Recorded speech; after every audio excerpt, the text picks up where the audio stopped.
এবারের সংসদ নির্বাচনে ২৬ আসনে ছাড় পেয়েছে জাতীয় পার্টি। ওইসব আসন থেকে আওয়ামী লীগ তাদের প্রার্থী প্রত্যাহার করে নেয়, কিন্তু তারপরও নির্বাচনে দোলাচলে জাপা। নির্বাচনের আগে একে একে সরে দাঁড়াচ্ছেন জাতীয় পার্টির প্রার্থীরা। শেষ মুহূর্তে কেন নির্বাচন থেকে সরে দাঁড়াচ্ছেন লিখছে, ভাগের অর্ধেক আসন হারাতে পারে জাপান, অর্থাৎ জাতীয় পার্টি ভাগের অর্ধেক। তার মানে তাদের ২৬টি যে আমরা এদিকেও গেলে ধমকি ওদিকেও গেলে করবো না, যখন বলি তখন বলো। আসসালামু আলাইকুম সুপ্রিয় দর্শক বন্ধুরা, আগামী ৭ জানুয়ারি নির্বাচনকে কেন্দ্র করে একের পর এক নানা পরিকল্পনা উঠে আসতে শুরু করেছে এবং সেই সাথে বাংলাদেশের এই নির্বাচনকে কেন্দ্র করে এবার বিশ্বজুড়ে তুমুল সমালোচনার পাহাড় জন্ম দিয়েছে। অন্যদিকে জাতীয় পার্টি নির্বাচনে অংশগ্রহণ করার পর থেকে তাদের নানা কর্মকাণ্ডগুলোকে ঘিরে দেশ জুড়ে তুমুল সমালোচনা এবং হাসি ঠাট্টার জন্ম দিয়েছে এই জাতীয় পার্টিকে নিয়ে। দর্শক বন্ধুরা, এবার জাতীয় পার্টি সেই ২৬টি আসন থেকেও বেশ কিছু আসন হারাতে চলেছে। দর্শক বন্ধুরা, এমন কিছু পরিকল্পনা উঠে এসেছে এবং সেই সাথে অন্যদিকে জাতীয় পার্টির এই সকল প্রার্থীরা নির্বাচন থেকে তাদের নাম প্রত্যাহার কেন্দ্র করে জেগেছে নানা সংশয়। দর্শক বন্ধুরা, আপনাদের মাঝে অত্যন্ত চমৎকার কিছু তথ্য তুলে ধরেছি। আপনারা সেই তথ্যগুলো জানলে বুঝতে পারবেন তবে কি শেষ পর্যন্ত জাতীয় পার্টির সবকিছু হারাতে চলেছে। তো দর্শক বন্ধুরা, আপনাদের মাঝে মুস্তাফা ফিরোজ ভাইয়ের অত্যন্ত চমৎকার কিছু বিশ্লেষণ তুলে ধরেছি। আপনারা মুস্তাফা ফিরোজ ভাইয়ের সেই সকল বিশ্লেষণগুলো জানলে অবশ্যই বুঝতে পারবেন তবে কোন দিকে যাচ্ছে জাতীয় পার্টির ভবিষ্যৎ। সরে দাঁড়াচ্ছেন জাতীয় পার্টির প্রার্থীরা। শেষ মুহূর্তে কেন নির্বাচন থেকে সরে দাঁড়াচ্ছেন তারা, বিস্তারিত দেখুন সহকর্মী সাইমুম প্রভার প্রতিবেদনে।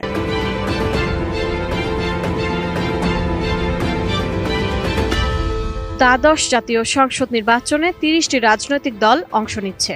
নির্বাচনে আওয়ামী লীগ সমঝোতার ভিত্তিতে ২৬টি আসন ছেড়ে দিয়েছে জাতীয় পার্টিকে। তবে নির্বাচনের আগ মুহূর্তে ভোটের মাঠ থেকে একে একে সরে যাচ্ছেন জাতীয় পার্টির প্রার্থীরা। এ পর্যন্ত যে প্রার্থীরা নির্বাচন থেকে সরে দাঁড়ানোর ঘোষণা দিয়েছেন তারা সবাই জাতীয় পার্টির জন্য আওয়ামী লীগের ছেড়ে দেওয়া ওই ২৬ আসনের বাইরের আসনগুলোর প্রার্থী। ছেড়ে দেওয়া আসনগুলো থেকে এখনো কেউ সরে দাঁড়ানোর ঘোষণা দেননি।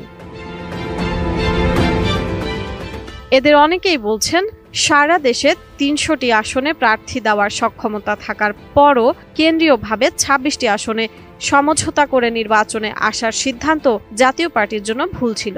২৬টি আসনে সমঝোতার মাধ্যমে নির্বাচনে আসার সিদ্ধান্তের কারণে বাকি আসনগুলোর প্রার্থীদের মধ্যে অবহেলিত মনোভাব তৈরি হয়েছে। এর ফলে কেন্দ্রের সঙ্গে তৃণমূলের এক ধরনের দূরত্ব তৈরি হয়েছে, যার ফলে নানা অভিযোগ ও অসন্তোষে শেষ মুহূর্তে নির্বাচন থেকে সরে যাচ্ছেন জাতীয় পার্টির এই প্রার্থীরা। সবশেষ ৩রা ডিসেম্বর সিলেট এবং চুয়াডাঙ্গার জাতীয় পার্টির ৩ জন প্রার্থী নির্বাচন না করার ঘোষণা দিয়েছেন। ৩রা ডিসেম্বর চুয়াডাঙ্গা ১ আসনের সোহরাব হোসেন, চুয়াডাঙ্গা ২ আসনের রবিউল ইসলাম ও সিলেট ৫ আসনের প্রার্থী সাব্বির আহমেদ নির্বাচন বর্জনের ঘোষণা দেন। এ নিয়ে ভোটের প্রচার শুরু হওয়ার পর থেকে এ পর্যন্ত ১৫ জন প্রার্থী নির্বাচন থেকে সরে দাঁড়ালেন। এর আগে জাপার আরও ১১ জন প্রার্থী দলীয় মনোনয়ন পেয়েও মনোনয়নপত্র প্রত্যাহার করে নেন। সব মিলে দলটির ২৬ জন প্রার্থী নির্বাচন বর্জন ও প্রত্যাহার করলেন। জানা গেছে, শীর্ষ নেতাদের অসহযোগিতা, নিরপেক্ষ নির্বাচন নিয়ে সংশয়, ভোটের মাঠে হুমকি ও চাপের কথা জানিয়ে নির্বাচন থেকে সরে দাঁড়াচ্ছেন জাতীয় পার্টির প্রার্থীরা। আজকের পত্রিকা লিখছে, ভাগের অর্ধেক আসন হারাতে পারে জাপান, অর্থাৎ জাতীয় পার্টি ভাগের অর্ধেক। তার মানে তাদের ২৬টি যে বরাদ্দ দিয়েছিল আওয়ামী লীগ, সেখান থেকে অর্ধেকই নাই হতে পারে। খুবই ইন্টারেস্টিং খবর। এবং এই কারণেই দেখবেন যে পুরো ভোটের মাঠে জাতীয় পার্টি কিন্তু চুপসে গেছে এবং বহু প্রার্থী প্রায় ১৫-২০ জন ইতিমধ্যে তারা মানে নির্বাচন বর্জনের ঘোষণা দিয়েছে। স্বয়ং জাতীয় পার্টির চেয়ারম্যান বলছেন যে মানে নির্বাচন থাকবেন কিনা এটি এখনো বলা যাচ্ছে না, অর্থাৎ তিনিও একটা ইঙ্গিত দিয়ে রেখেছেন। তো খবরে বলা হচ্ছে, দ্বাদশ জাতীয় সংসদ নির্বাচনে আওয়ামী লীগের ছাড় দেওয়া ২৬ আসনের বেশিরভাগই বেকায়দায় জাতীয় পার্টির প্রার্থীরা।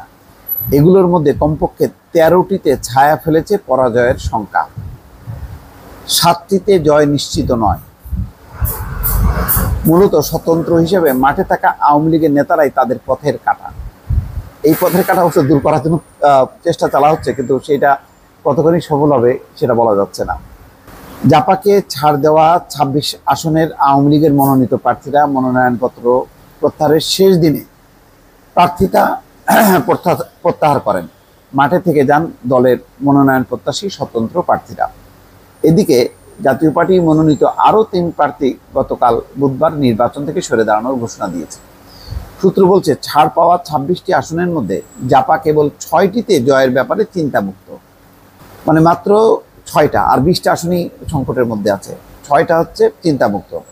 নির্ভর এই 6 প্রার্থী হলেন দলের চেয়ারম্যান GM কাদের, রংপুর 3, হাফিজউদ্দিন আহমেদ, ঠাকুরগাঁও 3, KM মুস্তাফিজুর রহমান, কুড়িগ্রাম 1, দলের চেয়ারম্যান রুহুল আমিন হাওলাদার, পটুয়াখালী 1, সেলিম ওসমান, নারায়ণগঞ্জ 5 এবং আনিসুল ইসলাম মাহমুদ, চট্টগ্রাম 5। চট্টগ্রাম 5 আসনে আওয়ামী লীগের 2 নেতা স্বতন্ত্র প্রার্থী হলেও তেমন প্রভাব ফেলতে পারবেন না। আচ্ছা, সূত্র বলছে, জাপার চেয়ারম্যানের জয় নিশ্চিত হলেও মহাসচিব মুজিবুল হক চূর্ণ পড়েছেন চ্যালেঞ্জে।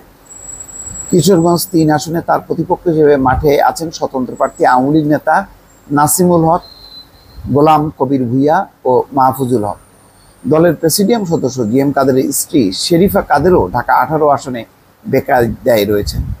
তার বিরুদ্ধে স্বতন্ত্র প্রার্থী হিসেবে আছেন ঢাকা মহানগর উত্তর আওয়ামী লীগের শিল্প ও বাণিজ্য বিষয়ক সম্পাদক খসরু চৌধুরী, সহসভাপতি নাজিম উদ্দিন, মুক্তিযোদ্ধা বিষয়ক সম্পাদক SM তোফাজ্জল হোসেন। তবে রংপুর 1 আসনে GM কাদেরের ভাতিজা হোসেন মকবুল শাহরিয়ারের চিন্তার কারণ জাপার বহিষ্কৃত নেতা ও বর্তমান সংসদের বিরোধী দলীয় চিফ হুইপ মশিউর রহমান রাঙ্গা। মশিউর রহমান রাঙ্গাকে জিতিয়ে আনার ব্যাপারে বিশেষ মহল তৎপর। এই ব্যাপারে খবর ইতিমধ্যে প্রকাশিত হয়েছে। তার পক্ষে আছেন স্থানীয় আওয়ামী লীগের নেতারা। গাইবান্ধা 1 আসনে জাপার শামীম হায়দার পাটোয়ারির জয়ের পথের কাঁটা হয়ে উঠেছেন আবদুল্লাহ নাহিদ নিগার। তিনি আওয়ামী লীগের মনোনীত প্রার্থী আফরুজা বাড়ির বড় মেয়ে। তো নিগারের সাথে এখন পাল্লা দিচ্ছেন শামীম হায়দার পাটোয়ারি। দলীয় সিদ্ধান্তে আফরুজা প্রার্থিতা প্রত্যাহার করলেও তার ডামি প্রার্থী নাহিদ মাঠে রয়ে যায়। আফরুজা তার কর্মী সমর্থকদের নিয়ে মেয়ের পক্ষে প্রচারে নামায় হাওয়া বদলে গেছে। আলোচনায় চলে এসেছে ঢেকি। স্থানীয় সূত্রের তথ্য অনুযায়ী গাইবান্ধা 2 আসনের জাপার প্রার্থী আব্দুর রশিদ সরকার, কুড়িগ্রাম 2 আসনের পনির উদ্দিন, নীলফামারী 3 আসনের রানা মোহাম্মদ সোহেল, নীলফামারী 4 আসনের আহসান আদেলুর রহমান, বগুড়া 2 আসনে শরীফুল ইসলাম জিন্না, বগুড়া 3 আসনে নুরুল ইসলাম তালুকদার, সাতক্ষীরা 2 আসনে আশরাফুজ্জামান, বরিশাল 3 আসনে গোলাম কিবরিয়া টিপু, পিরোজপুর 3 আসনে মাশরেকুল আজম রবি সহ এরকম অনেকেই আছেন বেকায়দায়। পরাজয়ের সংখ্যায় তাদের সবার মূল প্রতিদ্বন্দ্বী স্বতন্ত্র প্রার্থীরা এবং তারা হচ্ছে আওয়ামী লীগের। নাম প্রকাশে অনিচ্ছুক আওয়ামী লীগের একজন নেতা বলছেন, জাপা আলোচনাকালে ছাড় দেওয়া আসনগুলোর আওয়ামী লীগ নেতাদের আওয়ামী লীগের স্বতন্ত্র প্রার্থীদের বসিয়ে দেওয়ার প্রস্তাব দিলেও বলা হয় অবশ্যই বুঝতে পেরেছেন, অবশেষে জাতীয় পার্টিকে নিয়ে একের পর এক নানা পরিকল্পনা উঠে আসতে শুরু করেছে এবং সেই সাথে জাতীয় পার্টির বিভিন্ন প্রার্থীরা নির্বাচন থেকে তাদের নাম প্রত্যাহারকে কেন্দ্র করে জেগেছে নানা সংশয়। দর্শক বন্ধুরা, তবে কি শেষ পর্যন্ত জাতীয় পার্টি নির্বাচনে টিকে থাকতে পারবে নাকি শেষ পর্যন্ত নির্বাচন থেকে সরে যেতে বাধ্য হবে? তো দর্শক বন্ধুরা, আপনারা পুরো ভিডিওটি দেখে এবং মুস্তাফা ফিরোজ ভাইয়ের সকল আলোচনাগুলো শুনে আপনারা কি বুঝতে পেরেছেন অবশ্যই কমেন্ট করে জানিয়ে দিবেন। তো দর্শক বন্ধুরা, ভালো থাকুন, সুস্থ থাকুন। আল্লাহ হাফিজ। আসসালামু আলাইকুম ওয়া রাহমাতুল্লাহি ওয়া বারাকাতুহু।